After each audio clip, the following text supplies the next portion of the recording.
चलिए next question है आपका, a close path made by several branches of network is known as. ठीक है, यानी कि बोला एक क्लोज पाथ यानी कि एक बंद पाथ, ठीक है, several branches of network is known as, मतलब बोला एक क्लोज पाथ को क्या कहेंगे, तो क्या हम ब्रांच कहेंगे? नहीं, ब्रांच क्या होता है, जो दो नोड के बीच में आता है उसको ब्रांच कहते हैं, या फिर एवरी सिंगल सर्किट एलिमेंट को ब्रांच कहते हैं। दूसरा आपका जंक्शन, जंक्शन क्या होता है, जहाँ पर दो या दो से ज़्यादा एलिमेंट आके मिल सॉरी तीन या तीन से ज़्यादा एलिमेंट आके मिलता है उसको जंक्शन कहते हैं। नोड किसको कहते हैं, जहाँ दो या दो से ज़्यादा एलिमेंट आके मिलता है उसको नोड कहते हैं, है कि नहीं। लूप किसको कहते हैं, हाँ तो लूप कहते हैं क्लोज पाथ को, यानी कि एक रेजिस्टेंस, ये देखिए अगर एक सर्किट बना रहे हैं एक तरह से ये आपका क्लोज पाथ है, तो यही आपका क्या हो जाएगा, लूप होगा। लेकिन सर्किट तो ओपन भी हो सकता है क्लोज भी हो सकता है, तो इसका करेक्ट आंसर क्या होगा, बी, यानी कि लूप हमेशा क्लोज रहेगा। चलिए नेक्स्ट बोल रहा है, विच of the following bulb will have the minimum resistance, सबसे रेजिस्टेंस कम किसका होगा। तो आप जानते हैं पावर इज इक्वल टू, आप क्या जानते हैं, वी स्क्वायर बाई आर जानते हैं ना, तो यहाँ से रेजिस्टेंस बराबर क्या निकाल सकते हैं, वी स्क्वायर बाई पी।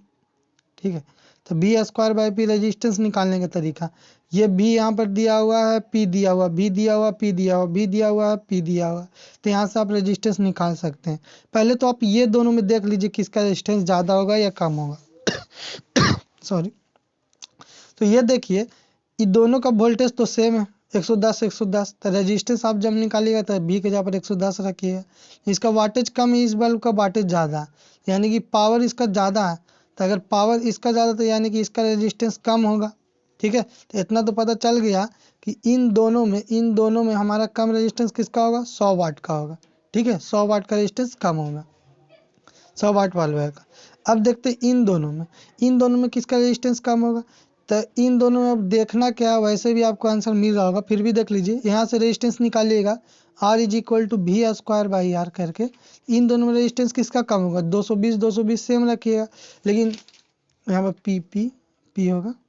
ठीक है, वी स्क्वायर बाई पी, तो ये बताइए कि वी स्क्वायर इसका वाटेज ज़्यादा था यानी कि इसका रेजिस्टेंस कम होगा, तो इसका रेजिस्टेंस तो कम होगा इन दोनों में, और इन दोनों में इसका रेजिस्टेंस कम है, लेकिन अब इन दोनों में सबसे कम रेजिस्टेंस किसका होगा, तो आप जान रहे R is equal to V square by P.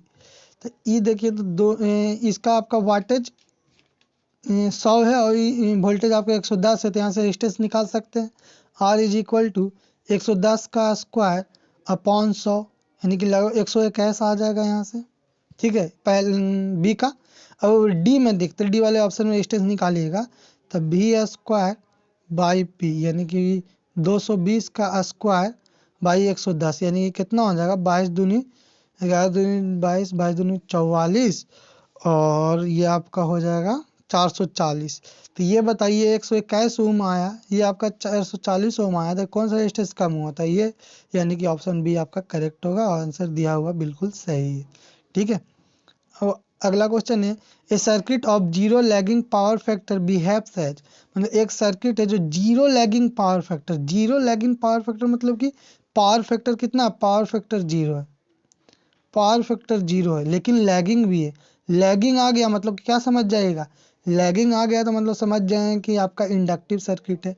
अब जीरो लैगिंग है तो यानी कि जीरो लैगिंग है यानी कि प्योरली इंडक्टिव सर्किट होगा, तभी ना आपका पावर फैक्टर जीरो होगा। अगर प्योरली इंडक्टिव सर्किट नहीं होता तो पावर फैक्टर जीरो तो नहीं होता, कुछ ना कुछ होता। यानी कि पावर फैक्टर जीरो है यानी कि एंगल कितना है, 90 डिग्री है। कॉस फाई जीरो यानी कि cos फाई जीरो यानी कि फाई बराबर 90 डिग्री, तो फाई 90 डिग्री है, इसका मतलब क्या है, यानी कि ये आपका या तो कैपेसिटी प्योरली कैपेसिटिव होगा या प्योरली इंडक्टिव होगा, लेकिन लैगिंग भी लगा दिया था, हम समझ गए कि प्योरली इंडक्टिव है। ठीक है, यानी कि इसका करेक्ट ऑप्शन क्या हो जाएगा, ए। लेकिन अगर आपसे पूछे कि आपका लैगिंग, यहाँ पर लैगिंग के जगह पर लीडिंग लिखा हो रहा है, लीडिंग पावर फैक्टर, ठीक है, तो उस केस में आंसर आपका बी ऑप्शन होगा। ठीक है, लेकिन अगर आपका ऐसा लिखा रहा है कि मान लीजिए 30 डिग्री लैगिंग, तो 30 डिग्री लैगिंग कहने का मतलब क्या हुआ, यानी कि लैगिंग मतलब कि एल तो उस सर्किट में है, एल है लेकिन प्योरली नहीं है, यानी कि आर भी मौजूद है, यानी कि वो आर एल सर्किट होगा। और 30 डिग्री लीडिंग अगर लिख दिया था आर सी सर्किट होगा। इस तरह से आपको पकड़ लेना है। चलिए नेक्स्ट क्वेश्चन में बढ़ेंगे। बोला maximum power is transferred when the load resistance is equal to, load resistance जब सोर्स रेजिस्टेंस के इक्वल होता था, आपको याद होगा, तो मैक्सिमम पावर का ट्रांसफ़र होता था।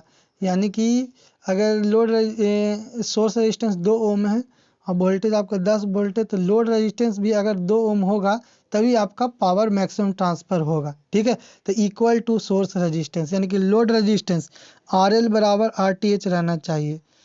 ठीक है, तो आपका मैक्सिमम पावर ट्रांसफ़र होगा। अच्छा, मैक्सिमम पावर ट्रांसफ़र के लिए हम बताए थे, मैक्सिमम पावर ट्रांसफ़र बराबर क्या होता है, कितना पावर ट्रांसफ़र होगा, तो VTH का स्क्वायर बाई 4 इंटू RTH बताए थे, ये हम बता चुके हैं, VTH का स्क्वायर बाई 4 RTH। ठीक है, अच्छा, मैक्सिमम पावर ट्रांसफ़र के केस में इफिशियंसी कितना होता है, 50%, ये भी बताएं।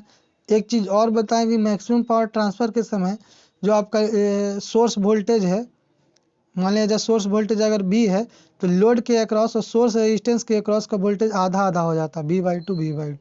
इन तीनों इंपॉर्टेंट बातें वो आप तीनों को ध्यान में रखिएगा। चलिए नेक्स्ट क्वेश्चन बढ़ते हैं।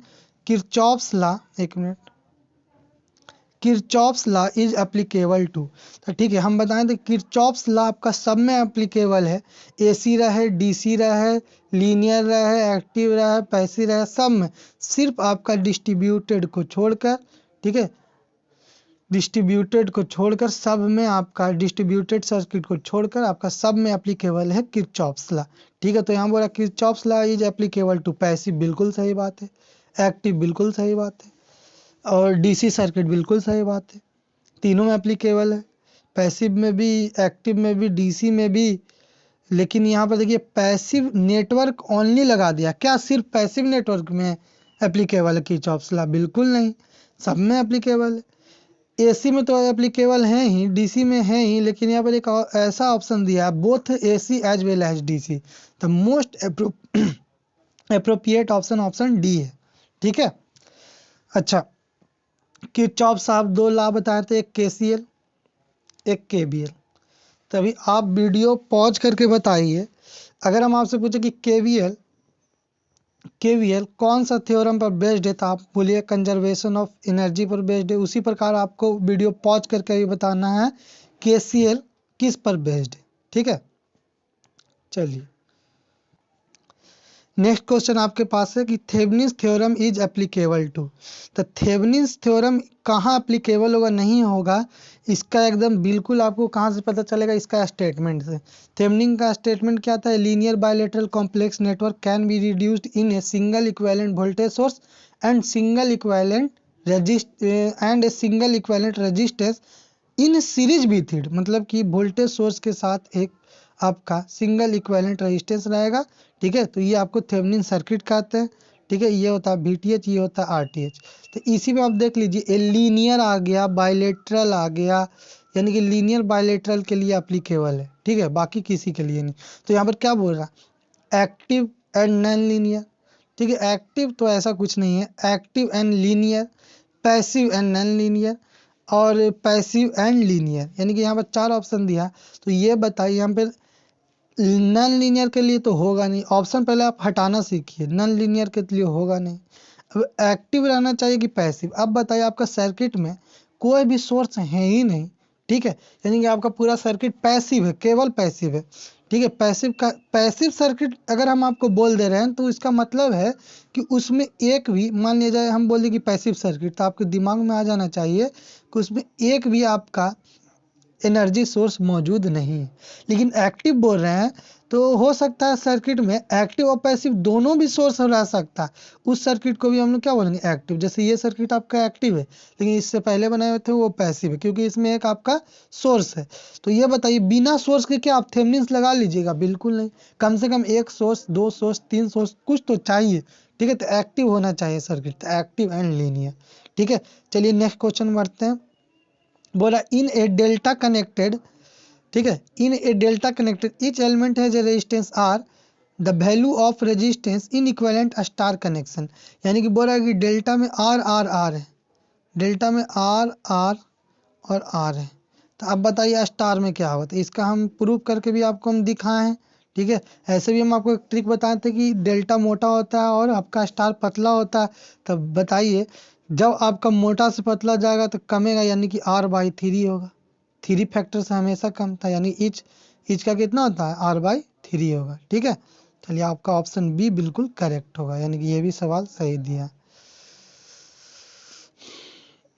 चलिए नेक्स्ट क्वेश्चन की ओर बढ़ा जाए। अब 10 number question, the form factor in a pure sine wave is. अच्छा, फॉर्म फैक्टर पूछ रहा है प्योर साइन वेव में, तो फॉर्म फैक्टर बराबर आप जानते हैं एफ बराबर ए। आपको याद रखने का तरीका बताए थे, फॉर्म फैक्टर याद करने का तरीका क्या बताए थे, FRA, यानी कि फॉर्म फैक्टर बराबर RMS टू द एवरेज, यानी कि फॉर्म फैक्टर किसका रेशियो होता है, RMS टू द एवरेज का रेशियो होता है फॉर्म फैक्टर। ठीक है, तो ये आपका साइन वेव के केस में पूछ रहा है, प्योरली साइन वेव के केस में RMS और एवरेज का रेशियो पूछ रहा है, सीधा सीधा का ही है। या फिर आप डायरेक्टली याद कर चुके हैं इसको 1.11, लेकिन फिर भी अगर आप एग्जाम में भूल जाते तो डिराइव कर सकते हैं। तो RMS बराबर क्या होता है आपका प्योर साइन वेव का IM/√2। ठीक है, और एवरेज क्या होता है 2IM/π। ठीक है, तो यहाँ से जब आप सॉल्व कीजिएगा IM से IM कट जाएगा और फिर आपका आ जाएगा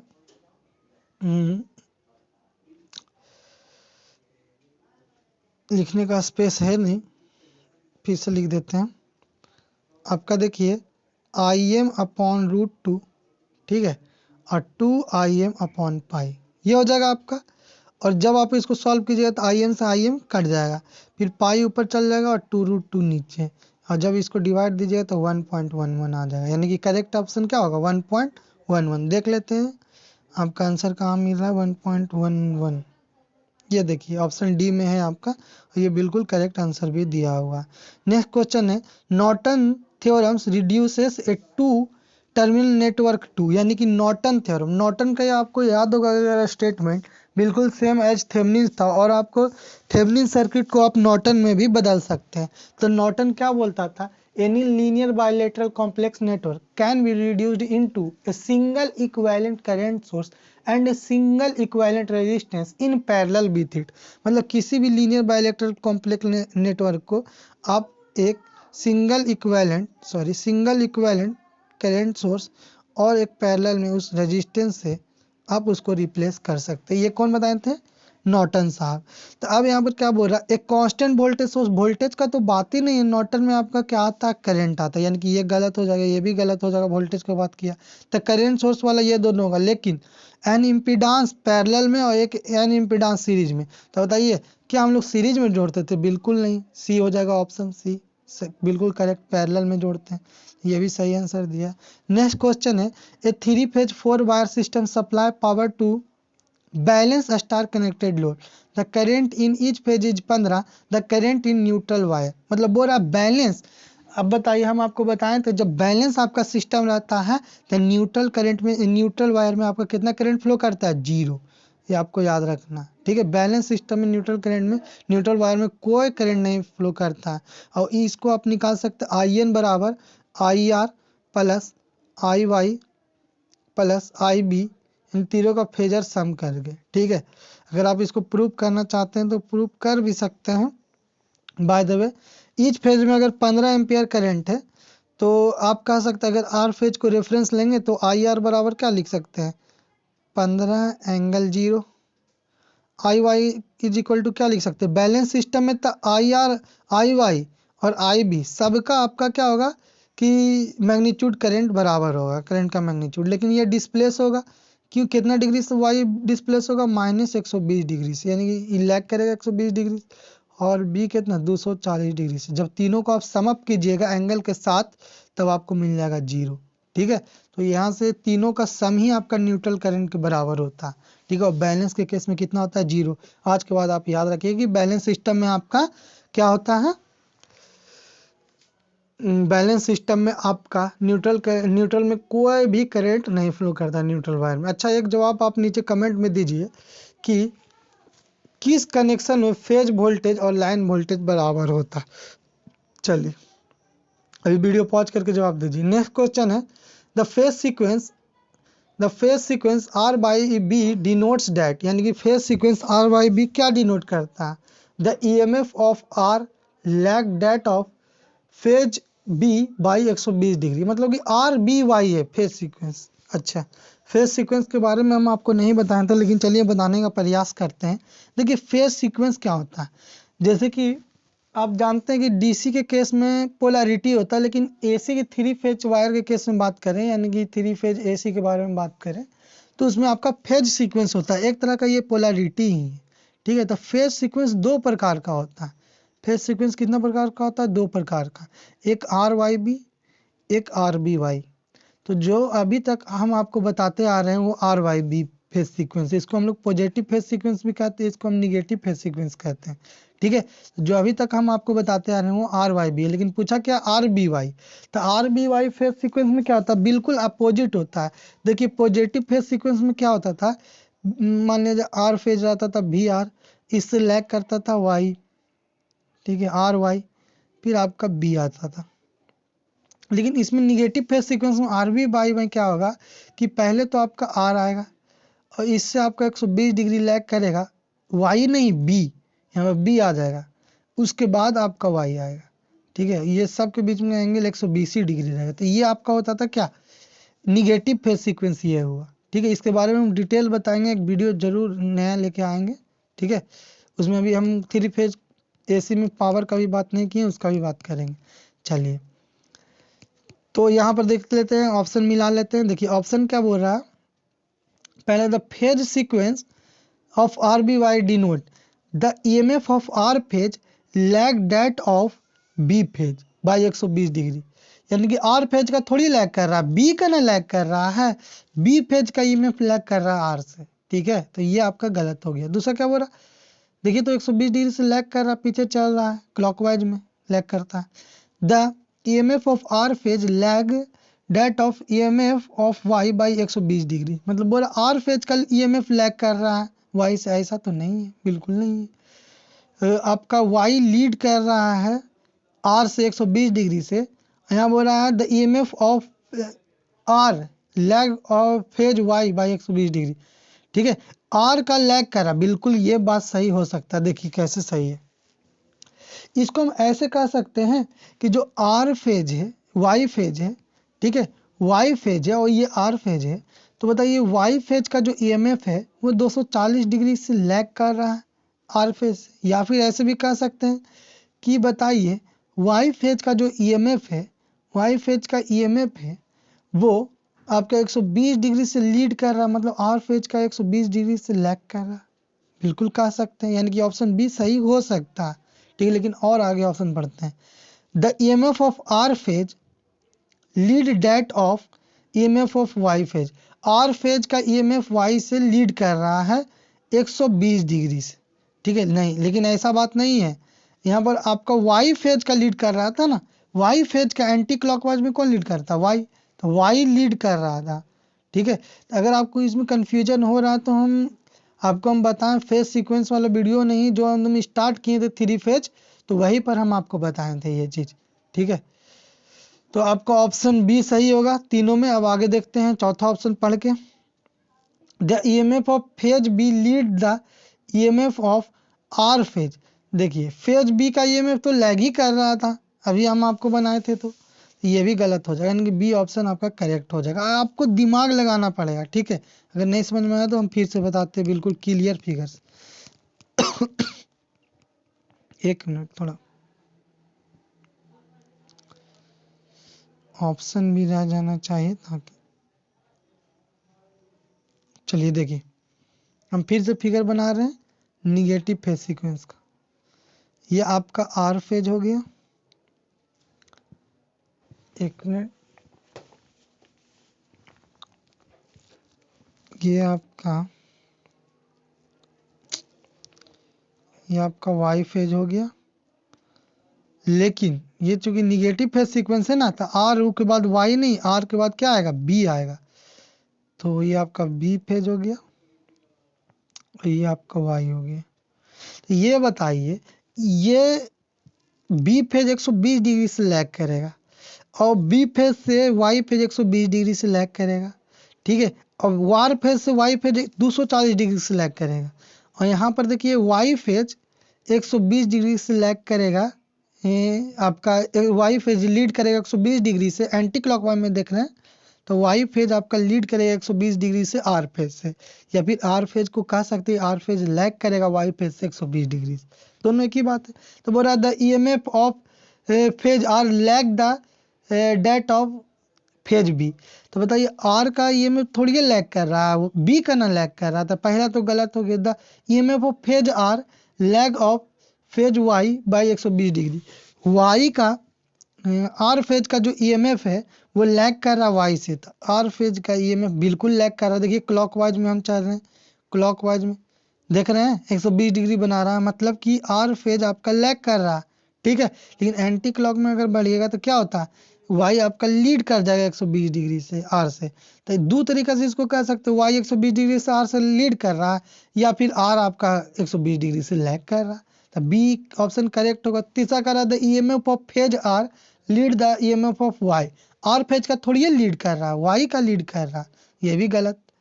और चौथा कर रहा है the EMF of phase B lead the that of R. B का थोड़ी लीड कर रहा है, लैग न कर रहा है आर से, यानी कि ऑप्शन बी आपका यहाँ पर करेक्ट हो जाएगा। अब 14 नंबर क्वेश्चन का बात कर रहे हैं। The phase angle of series R L C circuit is leading if.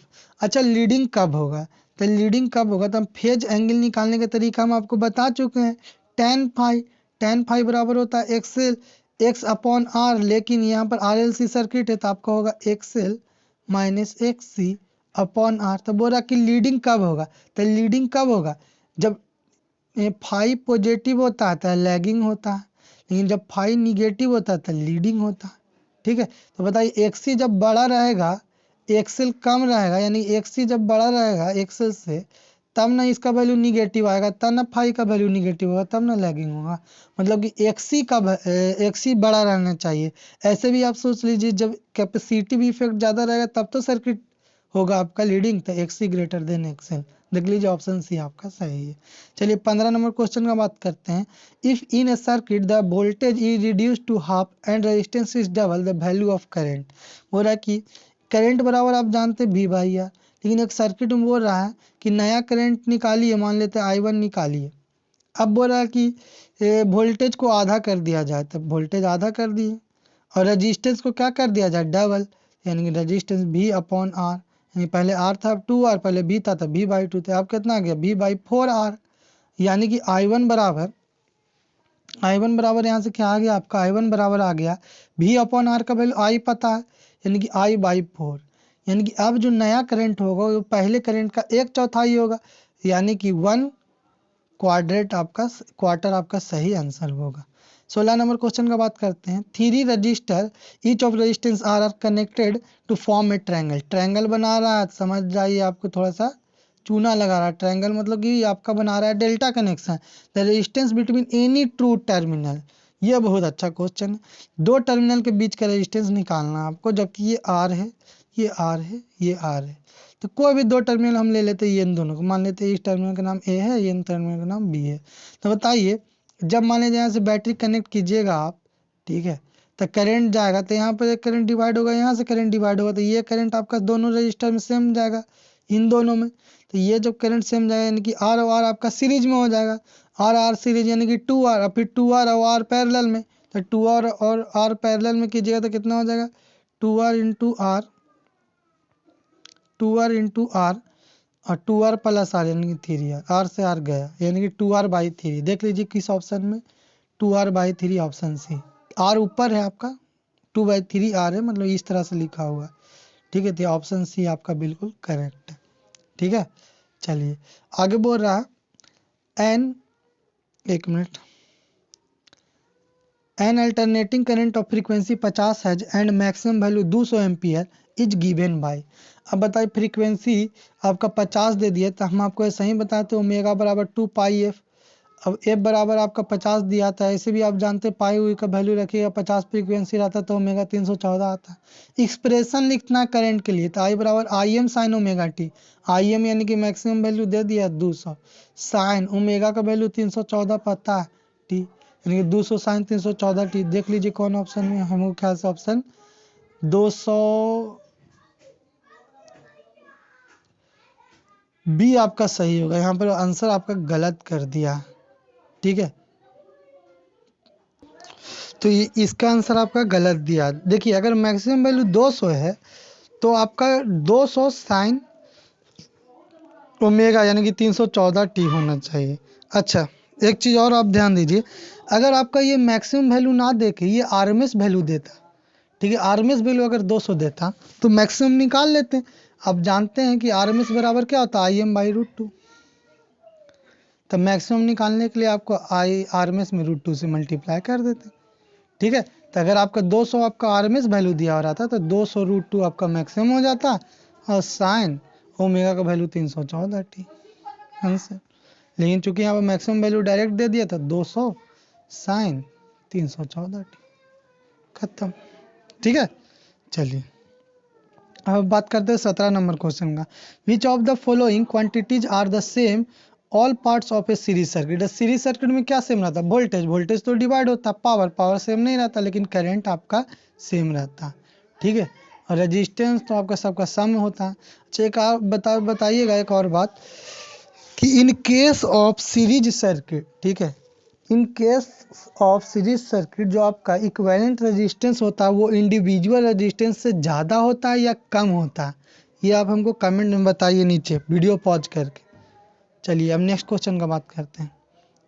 In a series RC circuit the current खाली स्थान the voltage by an angle of, मतलब बोल रहा है कि series RC circuit, the series RC circuit यही ना होता है, आरसी सर्किट आप पढ़ चुके हैं। सीरीज आरसी सर्किट में बोल रहा है कि करंट कितना डिग्री से आपका वोल्टेज से लीड करता है। तो बताइए सीरीज आरसी सर्किट में क्या 90 डिग्री से लीड करेगा, नहीं, 90 से बिल्कुल कम से लीड करते हैं। इसका सीरीज आरसी सर्किट का पावर फैक्टर क्या होता है, लीडिंग नेचर का होता है। और आपका एंगल कहाँ से कहाँ तक लाई करेगा, 0 से आपका 90 डिग्री तक लाइज करेगा, लेकिन कभी भी 90 नहीं होगा ना कभी 0 होगा। 0 कब होगा, जब आपका कैपेसिटी मतलब कि कैपेसिटर एकदम शॉर्ट हो जाए। शॉर्ट कब होगा, शॉर्ट तब होगा जब आपका एकदम इसके द्वारा जो रिएक्टेंस ऑफर है वो एकदम सबसे कम हो जाए। तो कम कब होगा, तो इसका रिएक्टेंस आप जानते हैं फ्रीक्वेंसी से आपका इन्वर्सली रिलेशन होता है। तो ये एकदम ज़्यादा कर दीजिएगा फ्रीक्वेंसी तो ये कम हो जाएगा, मतलब कि फ्रीक्वेंसी बहुत ज़्यादा अगर कर देंगे ना, फ्रीक्वेंसी को बहुत ज़्यादा बढ़ा देंगे तो आपका कैपेसिटिव इफेक्ट कम जाएगा, तो सर्किट आपका प्योरली रेजिस्टिव बिहेव करने लगेगा आरसी सीरीज सर्किट। तब आपका एंगल 0 डिग्री जा सकता है, यानी कि पावर फैक्टर यूनिटी अप्रोच कर सकता है। लेकिन ऐसा बात तो नहीं, अगर जनरल सीरीज सर्किट का बात करें तो आपका क्या होगा कि आपका लीड तो करेगा करंट, लेकिन बिल्कुल 90 डिग्री से नहीं करके 90 से कम करेगा, लेकिन 0 से ज़्यादा करेगा। तो देखिए ऑप्शन ए होगा क्या, लैग ऑफ 45 डिग्री, बिल्कुल नहीं। लैग 0 डिग्री, बिल्कुल नहीं। 0 डिग्री लैग का तो बात ही नहीं है, लीड ही करेगा। 0 से 90 डिग्री के बीच में आपका एंगल रहेगा, ठीक है। और तो पावर फैक्टर किसके किसके बीच में रहेगा, 0 से 1 के बीच में, ठीक है। चलिए अब आते हैं क्वेश्चन नंबर 20 पर।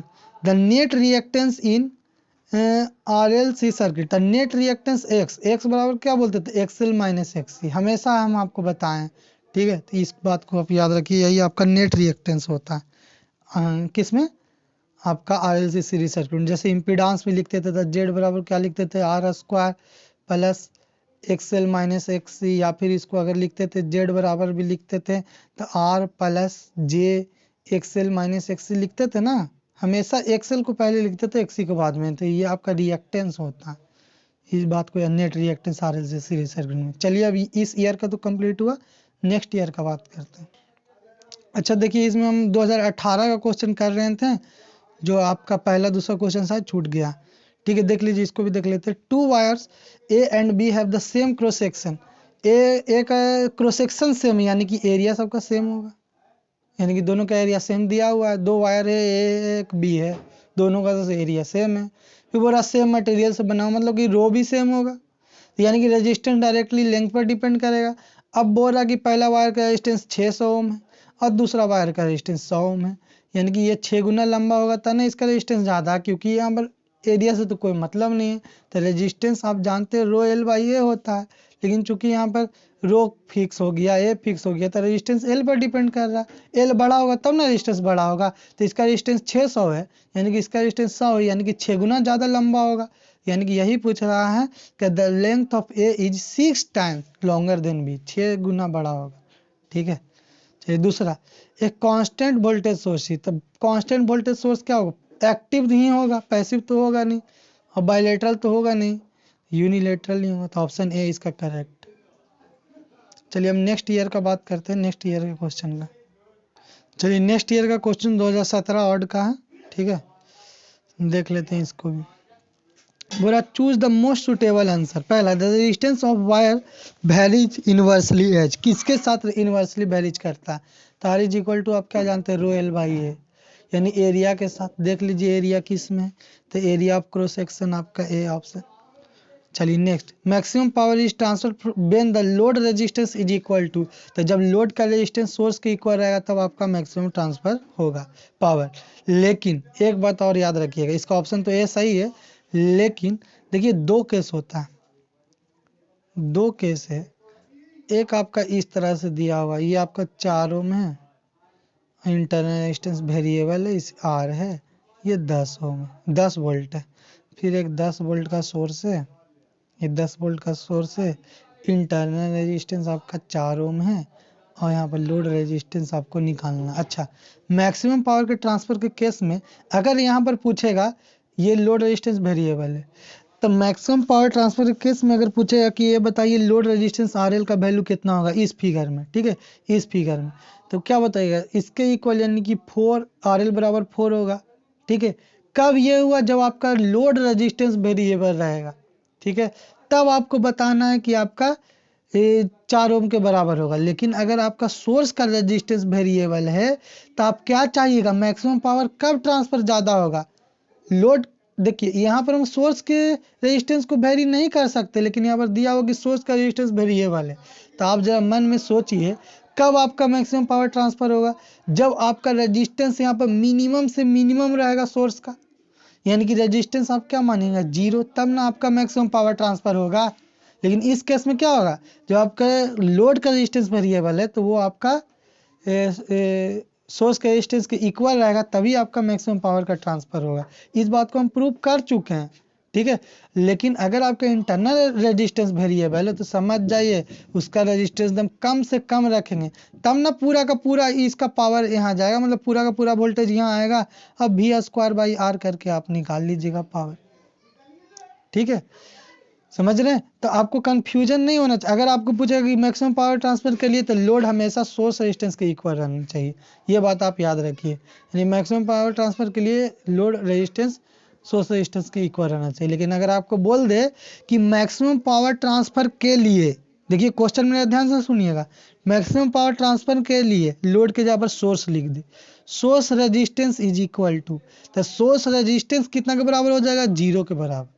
सोर्स का रेजिस्टेंस द मिनिमम से मिनिमम हम लोग कोशिश करते हैं, लेकिन चूंकि यहाँ पर बोल रहा है लोड रेजिस्टेंस इक्वल टू, मतलब लोड का रेजिस्टेंस वेरी कर रहा, इसीलिए इक्वल टू सोर्स रेजिस्टेंस हुआ। लेकिन अगर आपका क्वेश्चन पूछता है कि source resistance is equal to, तो हम लोग क्या मारते हैं, 0। ये बात को आप ध्यान में रखिएगा। आज के बाद क्या बोला, 6 light bulb are connected in parallel across 110 volt, each bulb is rated at 75 watt, how much current flow through each bulb. मतलब बोल रहा है प्रत्येक बल्ब से कितना current, how much flows through each bulb, प्रत्येक बल्ब से कितना करंट फ्लो करेगा। तो ये बताइए आपका कितना बल्ब है, 6 गो बल्ब है, यानी कि 6 गो रेजिस्टेंस आप बना दीजिए, 1 2 3 4 5 6, और सबको 110 वोल्ट से जोड़ दिए, 110 वोल्ट सोर्स से हम लोग जोड़ दिए। तो इसका सबका वाटेज आपको पता 75 वाट, ये भी 75, ये भी 75 वाट का, तो सब इक्वल करंट लेगा। तो आपको पूछ रहा है इसमें करंट बताइए, तो इसमें करंट हम कैसे निकालेंगे? तो आप देखिए इसका पावर आपको पता कितना, 75, वोल्टेज अक्रॉस इसके पता है कितना, 110। तो आप V I is equal to जानते हैं पावर, तो आई बराबर क्या हो जाएगा, 75 बाई भी, यानी कि 10, 110। तो 75 बाई 110 कीजिएगा तो कितना आ जाएगा आपका, लगभग कैलकुलेट कर लीजिए, 75 बाई 110 आपका आ जाएगा ऑलमोस्ट 0.681, 0.681, ठीक है। लेकिन अगर आप एक बल्ब में 0.681 जाएगा करंट, तो ये बताइए इसमें भी तो उतना ही लेगा, इसमें भी उतना ही लेगा, इसमें भी उतना ही लेगा, इसमें भी उतना ही लेगा, इसमें भी उतना ही लेगा। लेकिन हमको एक बल्ब का पूछ रहा था 0.681, लेकिन पूछता कि टोटल करंट बताइए, तो टोटल करंट यही ना होता, सबको जोड़ देते। 6.8 6.8 0.68 0.68 कितना बार जोड़ते, 6 बार, या 6 से गुना कर दे तो टोटल करंट होता है। यानी कि यही इतना 0.681 में 6 से गुना कीजिएगा तो ये टोटल करंट सप्लाई से लेगा। लेकिन अगर आपसे बोले कि एक बल्ब कितना लेगा, तो डायरेक्ट बोलेंगे 0.681, कहानी खत्म, ठीक है। यह होगा आपका, यानी कि इसका ऑप्शन ए सही हो जाएगा। 812 है, कोई बात नहीं, कैलकुलेशन कर। नेक्स्ट है, a circuit of unity power factor behaves sir. Unity power factor किसका होता था, आप बोलिएगा हम जानते हैं sir, unity power factor resistive circuit का होता है। अच्छा, जीरो पावर फैक्टर किसका होता है, बोलिएगा इंडक्टिव का होता है और कैपेसिटिव का सर्किट का होता है। अच्छा ये बताइए, इंडक्टिव सर्किट में आपका कितना डिग्री से लैग करता है करंट, तो आप बोलिएगा 90 डिग्री से। और इसमें आपका कितना डिग्री से लीड करता है करंट, तो आप बोलिएगा 90 डिग्री से, ठीक है। तो ये सब आपको ध्यान में रखना। अब बोलेंगे कि एक्सी को क्या कहते हैं, तो आप बोलिएगा कैपेसिटिव रिएक्टेंस। एक्सएल को क्या कहते हैं, आप बोलिएगा इंडक्टिव रिएक्टेंस। एक्सी का फॉर्मूला क्या होता है, 1/2 पाई एफ सी। एक्सएल का फॉर्मूला क्या होता है, 2 पाई एफ एल। ये सब आपको दिमाग में रहना चाहिए। चलिए, तो यूनिटी पावर फैक्टर सर्किट रहता तो किसका यूनिटी पावर फैक्टर होता था, आप डायरेक्ट बोलिएगा कि रेजिस्टिव सर्किट का होता, कहानी खत्म। चलिए नेक्स्ट क्वेश्चन का बात कर लेते हैं, एक मिनट।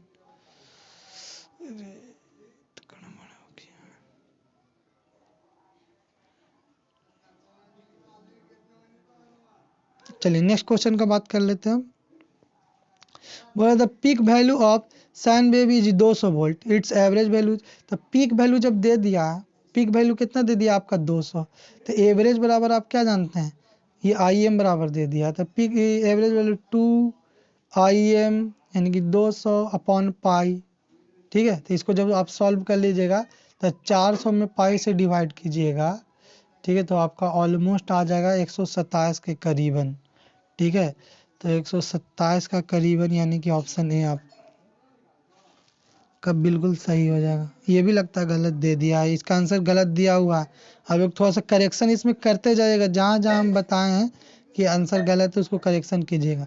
तो यहाँ पर देखिए फिर गलत दिया है, पीक वैल्यू दे दिया है 200 वोल्ट। तब पीक वैल्यू 200 वोल्ट जब दे दिया वोल्टेज का, तो आपका एवरेज वैल्यू क्या होता है, 2 IM, अब 2 VM हो जाएगा यहाँ पर, 2 VM अपॉन पाई। तो बताइए 2 VM का वैल्यू 200 दे दिया था, 400 अपॉन पाई, तो 400 में पाई से डिवाइड कीजिएगा तो आपका लगभग आ जाएगा 127.38, ठीक है। यहाँ पर ऑप्शन 38 या 4 कहिए, 127.4, तो ऑप्शन ए इसका सही रहना चाहिए। ऐसे भी आप सोच करके देख सकते हैं, एवरेज वैल्यू कभी पीक से ज़्यादा हो सकता है। ऑप्शन बी बिल्कुल गलत, ए आपका सही है, करेक्शन कर लीजिएगा। Next question, which of the flowing expression is true, एक मिनट थोड़ा सा, विच of the flowing expression is true for apparent power in AC circuit. देखिए हम आपको बताएं थे 3 पावर होता है, एक आपका एपरेंट, एक्टिव और रिएक्टिव। एपरेंट पावर का यूनिट क्या होता है, VA, volt ampere. Active power का वाट, रिएक्टिव पावर का VAR। तो बोल रहा है कि एक्टिव पावर क्या, एक्टिव पावर किस, सॉरी एपरेंट पावर किसके बराबर होता है, एपरेंट का V और I, तो V इंटू आई के बराबर होगा। लेकिन यहाँ पर कौन सा B और कौन सा I, तो हम हमेशा बताते हैं कि RMS वैल्यू में रहना चाहिए। तो ऑप्शन सी बिल्कुल आपका सही है। आपका VI cos पाई ये आपका एक्टिव है, V एवरेज तो नहीं होना चाहिए। आपको हमेशा बताते हैं कि किसी भी सर्किट में आपका जो भी वैल्यू लेते हैं हम लोग आरएमएस वैल्यू लेते हैं, ना कि एवरेज। एसी सर्किट के केस में अब पीक तो होगा ही नहीं, बिल्कुल नहीं, ये सब बिल्कुल गलत है। ऑप्शन सी आपका बिल्कुल सही है। बोल रहा है in a pure inductive circuit if the supply frequency is reduce to 1/2 the current is. The pure inductive circuit, तक प्योर इंडक्टिव सर्किट में पहले करंट बराबर आप जान लीजिए V/XL होता है। तो I बराबर V/XL, एक्सएल का वैल्यू 2 पाई FC। तो ये बता, ये 2 पाई, सॉरी FL, C नहीं, एक्सएल का वैल्यू 2 पाई FL। तब बोल रहा है कि फ्रीक्वेंसी को क्या कर दिए हैं, आधा। तो जब फ्रीक्वेंसी जब आधा कर दीजिएगा तो यानी कि 2 ऊपर चल जाएगा। तो यानी कि अब बताइए फ्रीक्वेंसी आधा जब कर दीजिएगा तो नया करंट जो बनेगा आपका, फ्रीक्वेंसी आधा करने के बाद जो नया करंट आपका बनेगा आई डैश, वो कितना होगा, f/2 नीचे इसको में 2 से डिवाइड कीजिएगा तो 2 ऊपर आ जाएगा, 2v/2πfl, यानी कि v/2πfl तो पहले ही जैसा रहेगा लेकिन 2 से गुना होगा, यानी कि नया करंट दुगना हो जाएगा। फ्रीक्वेंसी आधा करने पर नया करंट क्या हो जाएगा, डबल हो जाएगा। तो देख लीजिए डबल किसमें ऑप्शन में, बिल्कुल आसान सवाल है। In an alternating circuit is represented by I equal to इतना 70.7 sine 377.127 T plus π/6। The frequency of the circuit, frequency निकालना है। तो फ्रीक्वेंसी ओमेगा बराबर आप जानते हैं, ओमेगा क्या दिया हुआ है यहाँ पर आपका आई बराबर दिया हुआ है 70.7 साइन 377.142 टी प्लस π/6। तो ये बताइए प्लस π/6, तो हमको देखिए तो sine omega T plus five ऐसे नहीं लिखते हैं, अगर आप ये लिखिएगा जनरल फॉर्म में ओमेगा टी प्लस फाइव। तो देखिए ओमेगा की जगह पर यहाँ पर क्या है 377.142, इसको डायरेक्ट लिख लीजिए। प्लस π/6 आपको घबराना नहीं है, ओमेगा आपको देखना। तो ओमेगा कितना 377.142 और ओमेगा बराबर आप जानते हैं क्या होता है 2πf। तो 377.142। तो बताइए यहाँ से f निकाल लीजिएगा, 2π से डिवाइड कर दीजिएगा 377.142 और 2 गुने 3.14, तो आपका लगभग कितना आ जाएगा, आपका आ जाएगा 60 है। ठीक है, 60 हज के बराबर हो जाएगा। ऑप्शन बी आपका बिल्कुल करेक्ट। बोला the resistance of a conductor having length L and cross section area A and resistivity D is given by. तो resistance R is equal to क्या, डी नहीं डेल्टा रो, रो को delta से denote कर रहा है, L upon A, delta L upon A. देख लीजिए delta L upon A, delta L upon A, यहाँ पर देखिए यहाँ पर आर नहीं एल होना चाहिए, तो ये ऑप्शन ए बिल्कुल सही होगा। ठीक है, Ohm's law is applicable to, Ohm's law किसके लिए एप्लीकेबल है, चलिए देख लेते हैं। पहला ऑप्शन वैक्यूम टू वैक्यूम, हम आपको बता चुके कि कोई भी सेमी कंडक्टर डिवाइसेस में ओम्स लॉ नहीं लगता, सेमी कंडक्टर में तो बिल्कुल नहीं। कार्बन रेजिस्टेंस, बिल्कुल कार्बन रेजिस्टेंस के लिए एप्लीकेबल होगा। अब बोलिए कार्बन रेजिस्टेंस क्या होता है, अरे भाई जो कार्बन से बना हुआ रहता है, अब बोलिए कि कार्बन सेमी कंडक्टर है ना, सेमी कंडक्टर है लेकिन फिर भी वो उसका अधिकतर प्रॉपर्टी आपका कंडक्टर जैसा ही है। ठीक है, सेमी कंडक्टर होते हुए भी, इसीलिए तो उसको हम लोग डायोड वगैरह बनाने में नहीं यूज करते। कार्बन को हम लोग ब्रश के रूप में भी यूज करते हैं डीसी मशीन में। ठीक है, ये भी आप याद रखिए कि कार्बन हम लोग हाई करंट कलेक्शन के लिए यूज करते हैं। नेक्स्ट क्वेश्चन है Kirchhoff's current law is applicable to, बार बार ये सवाल आएगा। केसीएल इलेक्ट्रिकल सर्किट के लिए, इलेक्ट्रॉनिक सर्किट के लिए, क्लोज लूप के लिए कि जंक्शन पर, तो जंक्शन पर ना लगाएंगे KCL, incoming is equal to outgoing. ठीक है, इससे हम एक सवाल पूछे थे आपसे कि बताइए कि कौन सा लॉ पर बेस्ड है, नीचे कमेंट करके बताइए अगर नहीं बता पाए तो। फिर से in a three phase system the phase difference differ by, तो बताइए जब थ्री फेज सिस्टम 120 डिग्री से 360 डिग्री बाई एन से रहता है, थ्री फेज में एन बराबर 3 हो जाएगा, नहीं 120 से। लेकिन अगर आपसे हम पूछे कि टू फेज सर्किट में कितना डिग्री का फेज डिस्प्लेसमेंट रहता है, तो आपको बोलना है 180 डिग्री। ऐसे नहीं आप 180 डिग्री अगर आप बोलते हैं तो ये आपका गलत हो जाएगा। टू फेज सिस्टम में आपको याद रखना है, टू फेज सिस्टम में 90 डिग्री का होता है फेज डिस्प्लेसमेंट, ये आपका अपवाद है। इना की बोलिएगा 360/2 यानी कि 180, ये बिल्कुल गलत हो जाएगा। टू फेज सिस्टम में 90 डिग्री का फेज डिस्प्लेसमेंट रहता है। नेक्स्ट क्वेश्चन है is a three phase delta connection line voltage is 400 then phase voltage. तो आप जान रहे डेल्टा में लाइन वोल्टेज फेज वोल्टेज बराबर होता है, तो 400 है, लाइन वोल्टेज 400 है तो फेज वोल्टेज भी 400 होगा। ठीक है, तो 400 वोल्ट आपको ऑप्शन में ही नहीं है, तो क्या इसका 400 वोल्ट बिल्कुल करेक्ट ऑप्शन होगा। अच्छा, ऐसा क्वेश्चन को क्या करना है, अगर आपका एग्जाम में आ गया और किसी में आंसर नहीं मिला तो आप दिमाग से बनाइए।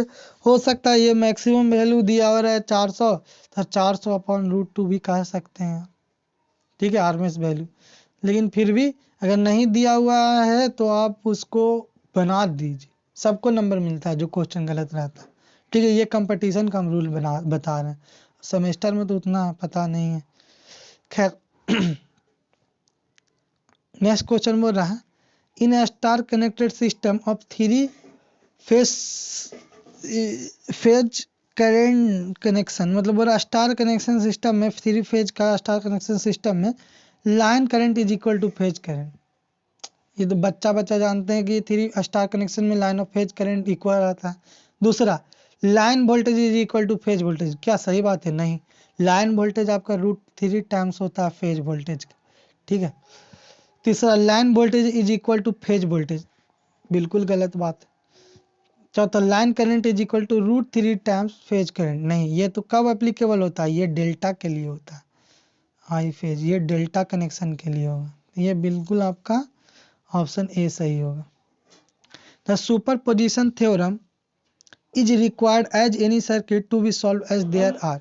तो बताइए, सुपर पोजिशन लगाना है तो एक सोर्स से तो काम नहीं चलेगा, बहुत सारा सोर्स चाहिए। एक केस 1 में एक सोर्स कंसीडर कीजिए, फिर दूसरा सोर्स, तब ना लगा पाइएगा सुपर पोजिशन। सुपर पोजिशन क्या होता है कि हर सोर्स का रिस्पॉन्स निकाल के जोड़ना, तो यानी कि 2-3 सोर्स रहेगा, तो यानी सी ऑप्शन आपका बिल्कुल सही हो जाएगा। अगला क्वेश्चन है, in case of delta connected circuit when one register is open the power will be, मतलब बोल रहा है डेल्टा कनेक्टेड सर्किट है, अगर एक रजिस्टर को ओपन कर दिया जाए तो पावर क्या। चलिए क्या बोल रहा है, देखिए इसमें ऑप्शन ए है आपका अनअल्टर्ड, मतलब नहीं बदलेगा एक रजिस्टर अगर रिमूव कर दिया जाए। दूसरा option reduced by 1/3, reduced by 1/9, या फिर रिड्यूस्ड बाई 1/6। बोल रहा है एक डेल्टा कनेक्टेड लोड है। अभी इसका हालांकि हम पावर का फॉर्मूला हम आपको नहीं बताए हैं, लेकिन नेक्स्ट वीडियो जो हम आएगा उसमें हम आपको बताएंगे पावर का कॉन्सेप्ट 3 फेज में, अभी तक हम नहीं बता रहे हैं। बोला डेल्टा कनेक्टेड, एक रजिस्टर आपका 3 रजिस्टर है, अब आपका एक रजिस्टर रिमूव कर दिया जाए, तो एक मान लेते कोई भी रजिस्टर रिमूव कर दीजिए, मान लीजिए इसी को रिमूव कर देंगे, तब आपका सर्किट इस तरह से बन जाएगा, इस तरह। ये तो आपका रिमूव हो गया, ठीक है। और यानी कि ये आर, ये आर, कहने का मतलब हुआ कि पहले पावर कितना ले रहा था, अब कितना पावर लेगा, पहले के कंपेयर में अब कितना पावर लेगा, जो बोल रहा है। तो ये देखिए, पहले आपका 3 फेज था, अब जानते हैं सिंगल फेज का पावर क्या होता है, VI cos phi, ठीक है। तो 3 फेज का जानते हैं पावर क्या होता है, सिर्फ 3 से मल्टीप्लाई कर दीजिएगा। लेकिन ये याद रखना, ये दोनों फेज वोल्टेज और ये फेज करंट होता है, ठीक है। सिंगल फेज, ये 3 फेज का पावर का फॉर्मूला हम आपको बता दिए, 3VI cos phi। लेकिन चूंकि रजिस्टिव सर्किट है तो cos phi किसके बराबर हो जाएगा, तो आप बोलिएगा cos phi यूनिटी यानी 1 के बराबर हो जाएगा, तो 1 में मल्टीप्लाई कीजिएगा तो इतना होगा, ठीक है। तो ये आपका 3 फेज में पावर होता है रजिस्टिव, प्योरली रजिस्टिव में, इसका चर्चा हम आगे करेंगे, ठीक है। तो जब आप बताइए एक रजिस्टर को आप रिमूव कर दिए तो ये अब 3 फेज थोड़ी रह गया, ये तो आपका सिंगल फेज रह गया, यहाँ से करंट आएगा, यहाँ से जाएगा, तो अब करंट कुछ और रहेगा, अब इसमें पहले के कंपेयर में तब पावर कुछ और रहेगा। और ये भी जा रहे, पहले 3 रजिस्टर मिल के पावर कर रहा था, अब 2 गो, तो इसमें पावर तो घटेगा, लेकिन जानते हैं कितना से घटेगा, ये सारा प्रूफ हम आपको पावर का कंसेप्ट बताने के बाद ही कर सकते हैं। अब बिल्कुल हम इस क्वेश्चन को करेंगे बोर्ड पर, ठीक है। तो अभी हम इसको नहीं करेंगे। ऑप्शन बी आपका सही है, रिड्यूस्ड बाई 1/3 कैसे होगा ये हम बताएंगे, आप उसके लिए नहीं घबराना। Next question, which of the following theorem is applicable for both linear and non linear circuit, ठीक है। लीनियर और नॉन लीनियर के लिए, दोनों के लिए, तो थेवेनिन, नॉर्टन, ये सब तो सब लीनियर के लिए रहता है, स्टेटमेंट में ही है, तो यानी कि नन ऑफ दीज हो जाएगा। नेक्स्ट क्वेश्चन है, the current in a RL circuit at instant of connection is connecting it to DC voltage source. अब बताइए, इससे भी आसान कुछ होता है। RL सर्किट में जैसे ही आप DC सोर्स लगाइएगा, DC के लिए आपका बताइए XL बराबर क्या होता है, 2πfL, और डीसी के लिए फ्रीक्वेंसी 0, तो यानी एक्सएल 0, डीसी के लिए ये 0 यानी कि शॉर्ट हो जाएगा। तो करंट बराबर क्या हो जाएगा, वोल्टेज अपॉन रेजिस्टेंस। तो वोल्टेज आपका कितना दिया हुआ है, V है, और रेजिस्टेंस R है, V upon R। Option B बिल्कुल सही हो जाएगा। लास्ट क्वेश्चन का बात करते हैं हम, zero sequence current flow through. अब जीरो सीक्वेंस करंट क्या होता है, तो जीरो सीक्वेंस करंट आपका देखिए जब फॉल्ट होता है ना तो 3 करंट फ्लो करता है, positive sequence current, positive sequence current, negative sequence current, एक zero sequence current, zero sequence current. तो जीरो सीक्वेंस करंट का कंसेप्ट तभी आएगा जब आपका न्यूट्रल मौजूद है। जब आपका न्यूट्रल नहीं अगर मौजूद रहेगा तो जीरो सीक्वेंस नहीं आएगा। अब ये क्या होता है, पॉजिटिव निगेटिव जीरो, ये सब आपका नेक्स्ट सेमेस्टर 5th सेमेस्टर के बाद है। 5th सेमेस्टर में आप फॉल्ट पढ़िएगा तो उसमें आपको क्लियर होगा। आप सिर्फ ये याद रखिए कि जो आपका जीरो सीक्वेंस करंट वो आपका न्यूट्रल वायर में फ्लो करता है, ठीक है, और न्यूट्रल वायर रहेगा तभी फ्लो करेगा। तो वही बोल रहा कि zero sequence always flow through the neutral wire. सही है, ऑप्शन सी इसका सही है। ठीक है, तो इसके बाद आपका खत्म हो गया। इसके बाद सब्जेक्टिव स्टार्ट हो गया। सब्जेक्टिव में मेरे ख्याल में दिक्कत नहीं होता होगा, अगर फिर भी दिक्कत होता तो आप हमसे पूछ सकते हैं। इसके अलावा एक वीडियो हम और लाएंगे 3 पेज पर, जिसमें हम आपको सारा क्लियर कर देंगे। सारा प्रीवियस ईयर तो हम लगभग आपको एक्सप्लेन कर चुके हैं, ये सब तो कुछ है नहीं, सब आपका ऑब्जेक्टिव है वगैरह वगैरह। ठीक है, तो आज के लिए इतना ही रखते हैं। आज के लिए थैंक यू।